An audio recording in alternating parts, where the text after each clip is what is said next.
அடுத்து வந்து உங்கள் ஃபேமிலிக்கு வந்து எந்த டைப் டிஷ்வாஷர் வந்து செட் ஆகும் அப்படின்னு பார்த்துக்கோங்க. நிறைய டைப்ஸ் இருக்குது. கவுண்டர் டாப் இருக்குது, அதுக்கப்புறம் ஃப்ரீ ஸ்டாண்டிங் இருக்குது, அப்புறம் இன்பில்ட் டிஷ்வாஷர் இருக்குது. இன்பில்ட் அப்படிங்கிறது வந்து கபோர்டில் அவங்களே வச்சு கொடுத்துருவாங்க. அது ஆனாக்கா சாதாரண ஃப்ரீ ஸ்டாண்டிங்கை விட டபுள் ரேட்டு. கவுண்டர் டாப் அப்படிங்கிறது வந்து ரொம்ப சின்னதாக இருக்கும். சின்ன ஃபேமிலி, அதுக்கு வந்து செட்டப்லாம் எதுவுமே தேவை கிடையாது. நீங்கள் கவுண்டர் டாப் மேலே வச்சுட்டு நீங்கள் சும்மா அப்படியே கேஷுவலாக யூஸ் பண்ணலாம். ஆனால் கொஞ்சம் பாத்திரம் தான் வைக்க முடியும்.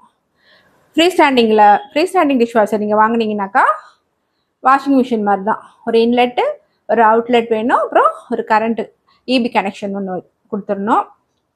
அதோட உங்களுக்கு இடம் எவ்வளோ தேவைப்படும்னு பார்த்தீங்கன்னா, டிஷ்வாஷரோட ஹைட் வந்து 85 சென்டிமீட்டர்ஸ் வரும். டெப்த்தும் அகலமும் பார்த்தீங்கன்னாக்கா 60 வரும். அது இல்லாமல் நீங்கள் எக்ஸ்ட்ராவாக சுற்றி ஒரு 5 சென்டிமீட்டர்ஸ் இடம் விட்டிங்கனாக்கா ஹோஸ் போகிறதுக்கும் ஹீட்டு வந்து வெளியில் போகிறதுக்கும் உங்களுக்கு ஈஸியாக இருக்கும். ஸோ இந்த மாதிரி ஒரு இடத்த ரெடி பண்ணிவிட்டு அதுக்கப்புறமா நீங்கள் போய் எந்த டிஷ்வாஷர் வாங்குறதுன்னு முடிவு பண்ணிக்கோங்க.